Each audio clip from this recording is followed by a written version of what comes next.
You are about to enter Miyokito Court. The people are weird, the cases are weird, and the rulings are final. So this is Miyokito Court. Today on Miyokito Court, Rise of the Beast is being put on trial for not properly introducing GI Joe into the franchise.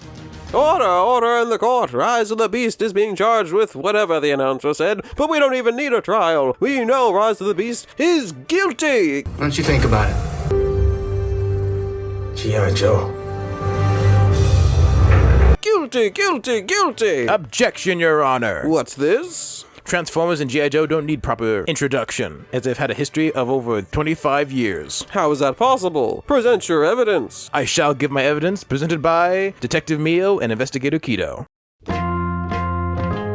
That's right, the first Transformers G.I. Joe crossover occurred way back in 1986. In the same year as the animated Transformers movie. It was introduced with the release of a 4-issue limited series by Marvel Comics titled G.I. Joe and the Transformers. The storyline was set in a shared universe where the two franchises coexisted. The story involved a group of Decepticons led by Megatron, who discovered a new energy source called Cybertonium on Earth. The Decepticons forged an alliance with Cobra, the enemy organization from the G.I. Joe series, obviously, and together they planned to conquer the Earth. The Autobots and GI Joe joined forces to stop them. That's basically it. But the fans loved it. What do you expect from a series based on a couple of toys?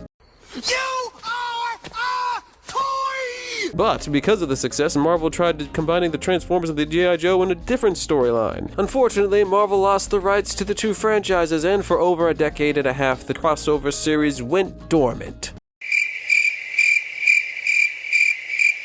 There was, however, a Japanese version of the crossover in 1987. Interesting. I tried investigating that and could not find any information. So there's a reward. Anybody who can find it can make themselves a cookie, assuming that you're not, like, gluten intolerant or something. In 2003, Devil's Due Publishing acquired the licenses and launched new series for both franchises. They introduced the Transformers/G.I. Joe crossover with a 6-issue limited series titled G.I. Joe vs. the Transformers. Or at least, it was supposed to be 6 issues. It ended up changing it to 4 issues because they were trying to finish it before a company called Dreamwave lost their rights to the Transformers. The two series were supposed to be counterparts to each other. For background information, Dreamwave was a comic publisher that published some Transformers comics, but then they went belly up. The storyline involved Cobra obtaining the ability to control Transformers and using them to attack the Autobots and G.I. Joe. The series was well received by fans, although there were some complaints about the mediocre plot, which, like I said, what do you expect? Eventually, in 2005, IDW acquired the rights to publish both Transformers and G.I. Joe comic books. They expanded the crossover by launching several miniseries and an ongoing series that further explored the interaction between the two universes. Notable titles included The Transformers, G.I. Joe, Transformers vs. G.I. Joe, and Revolution. These series often featured more intense action, and for the most part they had better stories, based off of some reviews. Overall, the Transformers G.I. Joe crossovers have been generally well received by fans, and the combination of the beloved characters from both franchises provided an exciting and nostalgic experience for people reading it. The crossovers allowed for unique storytelling opportunities, showcasing the clash between giant transforming robots and military operatives. One interesting thing was that the crossovers sometimes incorporated other Hasbro properties too, such as Micronauts and Rom the Space Knight, into the shared universe. So as you can see, Transformers and G.I. Joe go way back. That's my evidence. So you see,